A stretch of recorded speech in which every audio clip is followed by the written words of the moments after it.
Bon dia a tothom i gràcies al doctor Mas per donar-me aquesta oportunitat de xerrar d'aquest tema que és una de les meves dèries i gràcies als presents per haver optat per assistir en aquesta petita xerrada.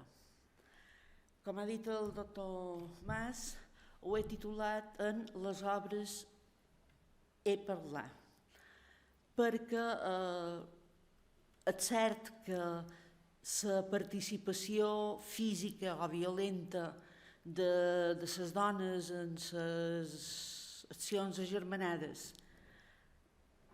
va existir. El seu paper fonamental va ser fer una sèrie de petites obres que els relacionaríem amb la logística i sobretot varen tenir un important paper en parlar, xerrar, comentar, transmetre idees i transmetre informacions. Sempre que se parla de les germanies, se posa molt d'esment a les grans causes, corrupció, malversació, etc. Males anyades, però hi ha aspectes, diguem-ne, de microhistòria, com senzillament el cost de viure a dins el que era el segle XVI en els seus començaments. En aquestes dues taules podreu veure una sèrie de preus de coses que constituïen les necessitats normals més quotidianes que podria tenir una persona de classe treballadora. Per una banda tenim el preu dels aliments i per l'altra una sèrie de preus d'objectes i d'indumentària que eren, repeteix, aquestes necessitats quotidianes. Per què són importants aquestes taules? Són importants sempre i quan tinguem en compte quins eren els ingressos d'aquesta gent i quina era la seva capacitat de poder accedir a aquests recursos. Novament tenim dues taules, per una banda feines de camp, on veiem que l'activitat d'homes i dones més o manco, llevat de qüestions fisiològiques, compartien moltes de les tasques, i llavors activitats no agràries, que no necessàriament tenen per què haver de ser urbanes, però que ja ens marquen una major diferenciació respecte a que eren les ocupacions masculines o femenines. Què és lo important de les dades que tenim davant? Que el jornal d'una dona fos a dins el sector que fos en l'activitat que fos, sempre era pràcticament la meitat o un terç de lo que podria cobrar un home per la mateixa feina o per activitats molt semblants. Això ens planteja de cara en el paper de la dona aquest problema de lo que avui en dia diuen economia o administració domèstica. Era en aquells moments tan important, o pintura més, que no ho és ara, i el mite de que la dona de l'edat finals de l'edat mitjana o de l'edat moderna era una dona domèstica tancada dins que seva, veurem que tampoc s'ajusta a una realitat i que en certs aspectes estan molt més properes en altres del que ens pensam. Amb què feien feina aquestes dones? Quines eren les seves ocupacions, a part de dur la casa, ocupar-se dels vells, tenir cura dels malalts, criar els al·lots i tenir més o manco contents home. De les dones implicades a la germania estem parlant de dones addictes. Les mascarades mereixen un estudi a part per motius, crec que més que obvis. Les dones que surten a les germanies tenim l'ofici de molt poques d'elles. No vol dir que no fessin feina, senzillament vol dir que no se va molestar els qui feia les pesquisatòries de les informacions judicials en enregistrar aquestes activitats. Per altra banda, la dona menestral en concret, era un suport de la feina que feien els homes de la seva família. El pare, l'home si s'havia casat, el fill major en cas de la viuda, i per tant podem deduir fins a un cert punt en quines feines se dedicaven les dones a partir dels oficis masculins que sí surten a les informacions. Com podem veure, el sector tèxtil és el més feixuc, és el que està més citat més vegades, i d'acord amb el que ha dit el doctor Dea fa un moment, entorn de determinades activitats molt concretes del món tèxtil, com era els paraires, hi voltava una quantitat de dones bastant considerable. Per segle XVI no ho tenim quantificat, però, per exemple, a començament del segle XVII, sabem que un paraire podria donar algun tipus de feina a un centenar tranquil·lament de dones, entre teixidores, ordidores, filadores, etc. Per tant, era un generador de feina important. Llavors tenim tots els altres oficis en sentit decreixent, fins a arribar en el món de la construcció, que a nosaltres ara ens pot parèixer extraordinari que hi hagués dones que feien feina de pic i preder, sí. No vol dir que aixecassen parets, però traginaven material, agranaven sobre o, quan no, cuinaven per un determinat grup de manobres que hi pogués haver a les obres de construcció. No vol dir tampoc necessàriament que la dona d'un menestral d'una determinada activitat hagués de fer la mateixa activitat que feia l'home.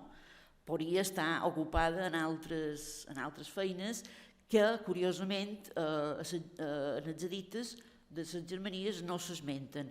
Tenim el cas de llevadores, tenim el cas de revenedores, tenim el cas més conegut de les dides, però que per alguna circumstància no compareixen. Una de les qüestions interessants és quantes dones se varen sentir compromeses en els objectius agermanats. Anem a veure, aquí hem de tenir en compte que a l'hora de fer el recompte d'aquestes dones tens xifres que varien d'acord amb els criteris que apliquis a l'hora de fer aquest recompte. Si fas un restrictiu simplement tenint presents aquelles que clarament se diu era agermanada, era addicta o era afecta, la quantitat és reduïda.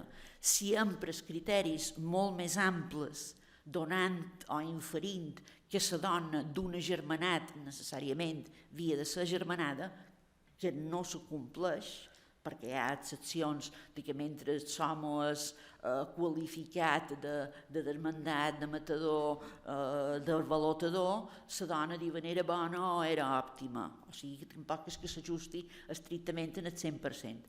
El que sí és cert és que aquelles dones que no apareixen qualificades clarament, però que estaven associades a homes molt actius a dins la revolució, el número augmenta considerablement. Aquest és un recompte, d'acord amb els criteris que he optat jo per aplicar, i he de dir que ho he fet en un sentit bastant ample. Com veiem, de moment, i sempre subjecte a revisió, insistesc, podem considerar que hi ha 687 dones que d'alguna manera tingueren un paper actiu dins les Germanies.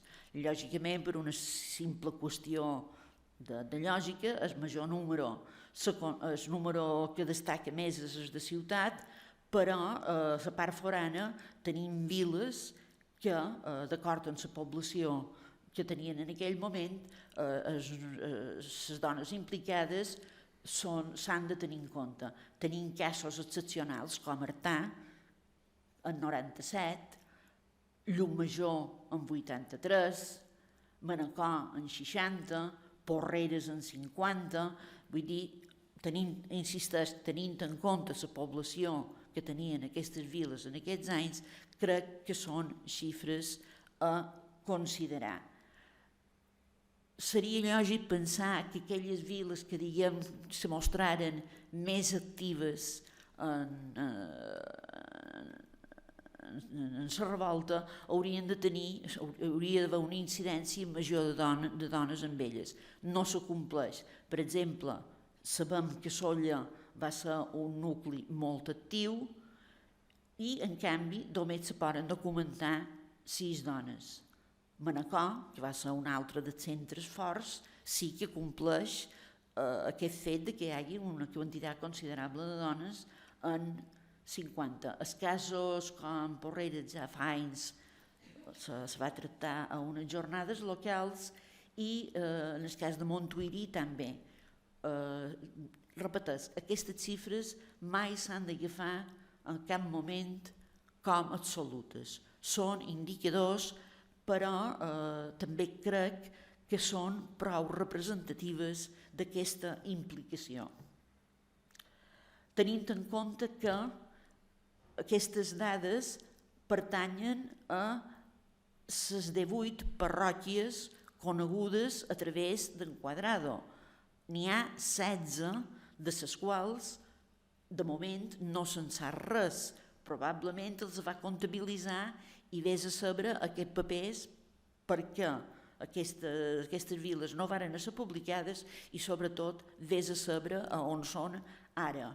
No sempre hi ha la sort del cas de Llucmajor, no publicat per Quadrado, però que Fontobrador va tenir la sort de localitzar-les i d'aquesta manera l'han pogut incorporar en aquesta taula de dades. Qui eren aquestes dones? Hem de tenir en compte l'època. La dona necessitava obligatòriament tenir un referent masculí.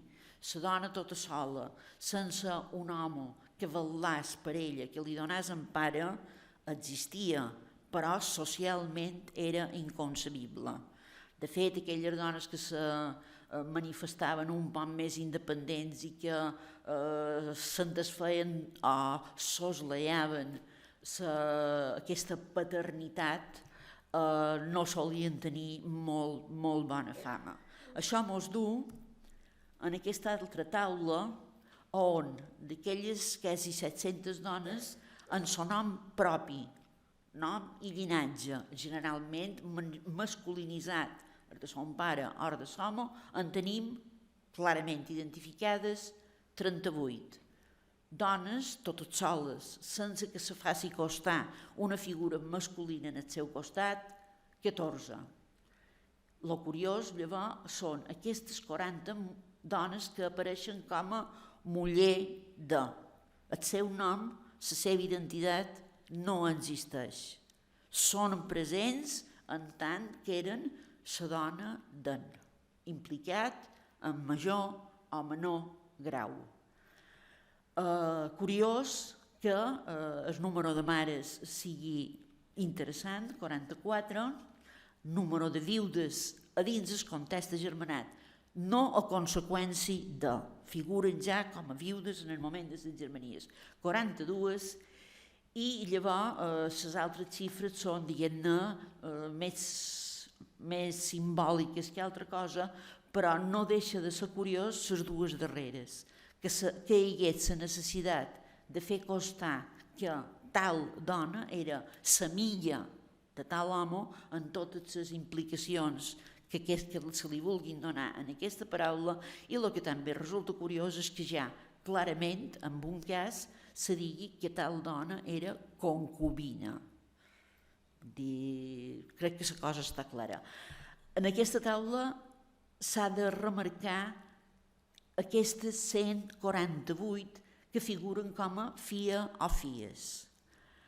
S'ha de tenir en compte que d'aquestes 148, escassament un centenar apareixen en els seus referents de pare.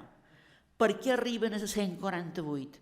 Perquè aplicant un criteri bastant laxe s'han inclòs aquelles, diguem-ne, donzelles nines que sense poder tenir una participació activa a dins la revolta sí que d'alguna manera en tocaren les conseqüències i de cara a lo que seria la repressió i el futur de les dones agermanades després de les germanies és el que en podrien dir víctimes col·laterals. Una cosa curiosa és l'hora de qualificar la postura o l'actitud d'aquestes dones. En general, reben els mateixos qualificatius que els seus companys masculins. Lògicament, la majoria apareixen com afectada, molt afectada, afectadíssima, directament agermanada, en algun casos com tota la casa, i llavors hi ha diverses variacions, perversa, de mala intenció, pèssima, crudelíssima, etc. El que és curiós és que un dels pesquisidors, en concret de Bunyola, a l'hora de tancar el llistat dels edictes d'aquesta vila, referint-se a les dones que figuren en aquell llistat, diu: i els testimonis no saben més perquè és dona. És un que ho fa costar, però probablement tots els altres, sense manifestar-ho, aplicaren aquest mateix principi. A part de qualificar-les, de què acusaren aquestes dones? En principi hi ha una sèrie d'acusacions, diguem-ne, genèriques que tenen la seva lògica.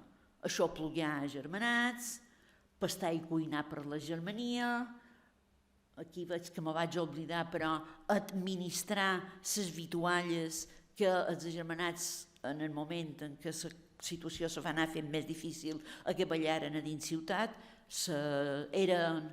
la botiga del blat l'encapçalava una dona, la botiga dels llegums l'encapçalava una dona, la partició del pa l'encapçalava una dona, i n'hi havia de ben virulentes que quan els mascarats acudien a cercar la seva part els onellaven taxativament i no feia falta que intervenís cap home, s'abastaven totes soles. D'aquest llistat hi ha 3 acusacions que mereixen un comentari particular: gran làdria, gran legista i sermonadora. Làdria és una paraula avui en dia en desús que senzillament significa lladre. Una de les funcions que assumiren moltes vegades les dones va ser la d'escorcollar les cases dels mascarats que s'havien expropiat, en companyia dels homes, evidentment, però automàticament això, de cara als mascarats, els col·locava dins la categoria de lladres. Lògicament, lladre va associat amb fautora. Gran legista, una altra paraula que avui en dia no està vigent i que, com a primera definició, legista és aquella persona que s'entén de lleis. El que passa és que en el context d'aplicar-la a una dona hem de tenir en compte que també té el significat de xerrar amb pretensions de saber molt. Seria un poc l'equivalent a una altra expressió ja bastant en desús de dir que aquesta dona és una missera. Estaria a dins aquest mateix cicle. Per tant, una dona que sap de lleis o una dona que pretén saber coses, a dins el context d'aquesta època i avui en dia per segon qui encara se sortia del seu paper femení i usurpava una funció eminentment masculina. I al darrere de la llista, sermonadora. Sermonadora, femení de sermonador, qui fa sermons. El que passa és que en el cas de les dones sorprèn perquè sermonejar implica una activitat molt pública. El carrer era l'espai dels homes, la casa era l'espai de les dones. que feia una dona sermonant quan els seus companys masculins sermonaven per places i carrers, feien rol en els cantons o predicaven des de la trona de les mateixes igleses, de les pròpies iglesis, o a falta d'una tribuna millor se'n pujaven a un arbre i des de dalt de l'arbre sermonaven i algun d'ells a damunt profetitzaven. Això implica que aquestes dones pot ser que fessin sermons públics, sermons en el carrer, però el més segur és que en paral·lel en els seus companys masculins que se dedicaven a encoratjar, a explicar els objectius de la germania, a donar força i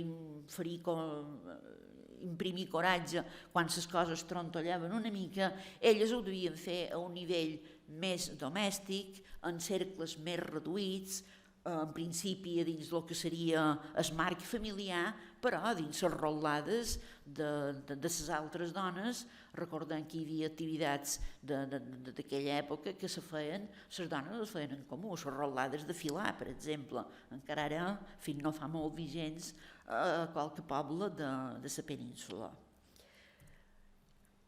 Sermonadores. Les sermonadores, què és que deien? Quines són les temàtiques que tocaven? En principi, les mateixes que els homes, ja vos ho he dit abans, encoratjar, explicar, ajudar, mantenir l'ànim. I ho feien, evidentment, a partir de les mateixes fonts que els sermonadors. Bàsicament, la temàtica de molts de sermons i sobretot de les profecies, que moltes vegades anaven parellats sermonador i profeta, en el cas de les dones no se n'ha de comentar de cap, el que no vol dir que no ho fessin, no consta simplement, però sabem que s'inspiraven en les profecies de Fran Centormeda, sobretot la de la Tresca i la Verdesca i la de les Veles. Esmentades en sa i allà apareixen les diabòliques profecies o profecies diabòliques que, per context i necessàriament de l'època, s'han de relacionar amb les profecies del màgic Merlí. I sobretot una cosa molt curiosa és que un personatge tan llunyà aparentment de la realitat mallorquina com Santa Brígida de Suècia se la trobi present a dins aquests sermons. Hem de tenir en compte una cosa: Santa Brígida de Suècia no va segle XIV, no va posar mai els peus a Mallorca, però va ser un personatge molt present a la cort de Nàpols, a l'època en què el rei consort d'aquest regne era el que no va ser Jaume IV de Mallorca. Per tant, directe o indirectament, hi ha una possible via de contacte i sobretot Santa Brígida de Suècia, malament fundàs una ordre religiosa estricta en el seu convent i les seves regles i els seus vots, és un personatge que, la doctora Barceló ho sap molt millor que jo, va estar molt present a dins l'ideari de les veïnes. Però hi ha que dir una cosa: no sabem exactament quin era el contingut, amb quines paraules s'expressaven aquestes dones. El que sí sabem és el que interpretaren els que prengueren nota d'aquesta activitat seva. Se'ls acusà, lògicament, de parlar en favor de la germania, però llavors se'ls posa en boca tota una sèrie de frases que, òbviament, a ulls desmascarats, eren criminals o estaven a la frontera de Seró. Sobretot tenint en compte que moltes d'aquestes frases, aquí només n'hi ha una petita mostra, anaven encaminades a denigrar la figura del virrei, que a part de donar-li malnoms com Borrelló o Diablot o Amfideu, se l'acusava de ser deslleial en tots els sentits, no ja només de cara a que el poble està en un sector de germanats, i això es coneix per boca de dones, se creia que enganava de la situació real en Carles I, però sobretot, i des d'un punt de vista de religiositat popular, si se vol així, se'l tenia fins i tot per heretge. En el cas d'una dona en concret, va comentar que havia estat penitenciat. Tots sabem que la Inquisició no se pronuncià mai de manera oberta, mascarada, però tampoc va veure mai un dit a favor dels agermanats i, per tant, resulta un tant fora de lloc que aquesta persona opinés que el virrei havia estat sentenciat de cremar. Existeix la paraula cap pare, persona principal, és qui encapçala una determinada opció. Jo m'he permès el luxe d'un neologisme, cap mares, i són aquelles dones, podrien ser moltes més, això és un petit mostreig, que d'alguna manera destacaren per damunt del conjunt. Tenim les parleres que des de la finestra de casa seva sermonaven, tenim un exemple de legista, el tema de l'encobert mereixeria una xerrada per ell tot sol, fins i tot tenim una dona capaç d'actuar militarment, empenyent les bombardes per poder dur a terme l'assalt en el castell de Bellver, i algunes que el seu grau de violència les fa equiparar a un home que fos capaç de matar. De totes maneres, n'hi ha 4 que els he donat aquest petit protagonisme, que són la Joana Falaguera, la muller d'en Pere Nadal i la Jaumeta Mira i la muller d'en Bernat Coll. 4 dones que explícitament o implícitament varen ser qualificades de mare del poble. És mal d'explicar les connotacions que té aquesta definició, però recordem que l'exemple més pregó d'una mare del poble l'hem d'anar a cercar a l'Antic Testament. Dèbora, que defensa el poble d'Israel i se converteix en la mare del poble, defensant-lo de les agressions dels cananeus. Vull dir, està dins aquest cicle de religiositat popular que, malament fos comú a homes i dones, les dones solien tenir un millor viatge. Penes de cos, penes de haver, sabem que s'ha repetit i reiterat que va ser molt dura, les execucions foren sumaríssimes des del mateix moment que desembarcaren les tropes reals a Silla, i com bé surt en el crònicó que va publicar el doctor Mas, per posar terror als pobles, aquesta justícia i aquesta repressió se va fer de manera general. Les xifres que aquí donen per ciutat i per part forana són simplement per demostrar una vegada més que les informacions d'en Josep Maria Cuadrado s'han d'agafar sempre d'una manera relativa, perquè les xifres que en una primera lectura, sense aprofundir excessivament, se poden extreure d'ell, no consonen de cap manera amb els recomptes fets per altres persones que s'hi han demostrat la fiabilitat dels seus estudis. Se serà més en fora en Eulàlia Duran o en Nofre Vaquer. Només hi va haver una dona executada. Mortes n'hi havia moltes més, però que fos executada per mà de la justícia, només tenim el cas documentat de na Joana Falaguera, mare del poble, pèssima, matadora, i que seva espelunca latronum, cova de lladres, font penjada. Si hi ha més executades, no se'n va prendre nota. El que sí és cert és que durant les Germanies i després de les Germanies hi va haver dones que moriren. Quin era el futur de les dones que varen sobreviure? Tenint en compte que moltes d'elles, els béns dels seus marits, varen ser confiscats, varen quedar lliurades a la seva sort. Les sortides eren cercar-se la vida així com pogueren. Feines ínfimes, mal pagades, molt pitjor que el que hem vist en el començament, dedicar-se a la prostitució o cercar una via tornant-se a casar, que curiosament això encara no està acabat de treballar, sabem que moltes d'elles cercaren marit nou i, curiosament, les que per ara tenim conegudes se tornaren a casar amb homes agermanats, viudos, molt d'ells, i sobretot carregats de fills. Tenim notícies de 3 fills, de 4 fills, però també tenim notícies de 10 fills. Si hi va haver heroïnes a dins les Germanies, crec que qualsevol dona, a qualsevol moment, que se casa amb un viudo o 10 fills, aquesta sí que és una vertadera heroïna. I moltes gràcies.